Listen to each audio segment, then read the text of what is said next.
Hello everyone, Mike Arnold here, co-founder of Path Trading Partners along with Bob Iacchino.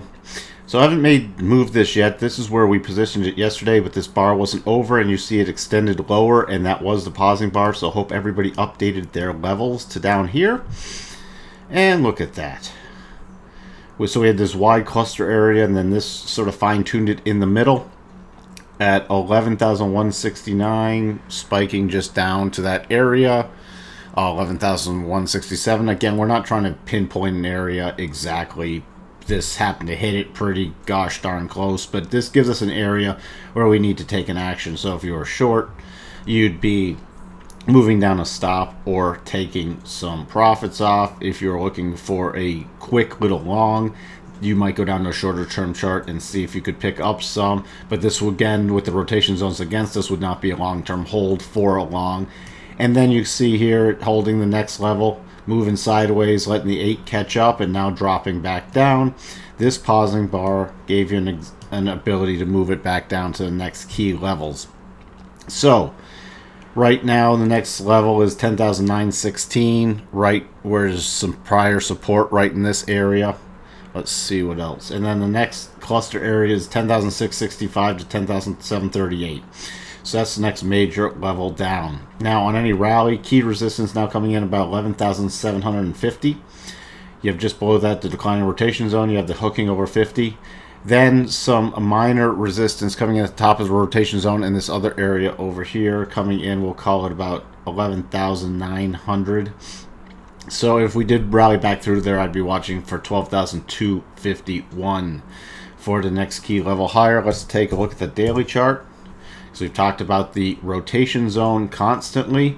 So far, the rotation zone, remember we're talking about if it actually closes below, I'll be watching to see if it closes below about this 11,126 level.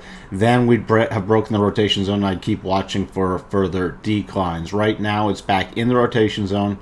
So it's still, as of the recording of this, it's still in at least bullish mode, although consolidating on the daily pattern, slightly bearish mode on the 4-hour pattern. But if we go bearish, 4-hour bearish daily, then we'll start watching for the bigger pullback. That bigger pullback, we'd start looking down to about 10,234, then the major cluster area at the July 2nd lows. Switching over to Ethereum, you can see Ethereum went down through our next levels right here.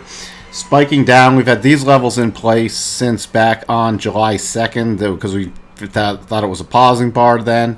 So we had 261 to 259.50, spiking down to those levels and then moving back up to the most recent lows.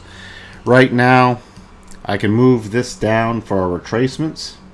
So, and let me also move some of these down. Hold on, let me take this off for right now. We can update, let's see which ones are we going to, all right, let's take this over here, this over here. All right, so we have our next, you know what, let me go see. Yeah, that's fine. Coming from that swing high, we can actually, I'm going to take this over to the most recent high, which gives us, all right, so if we drop below this 261.39, we'll be watching for 254.25.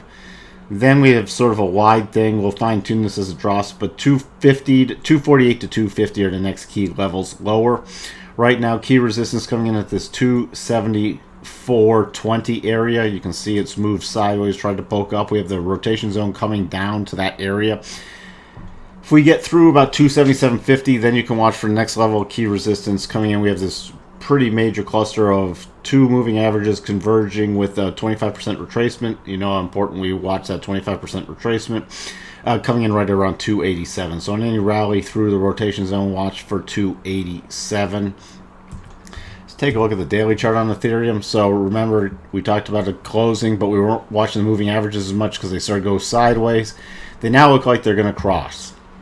So on any rally, you can see where that 25% retracement is. That's now all the support area is now becoming resistance. So any daily rally, that's the area you'll really be focused on, especially with the looking like the moving averages could cross. Let's just take a look at the bigger picture. So we're back down even at this 244.50 area. It's just back in this consolidation that we were spent a lot of the end of May and beginning of June in. So just be returning those price levels. So we have for you on Ethereum and Bitcoin, and we'll talk to everyone soon. Bye for now.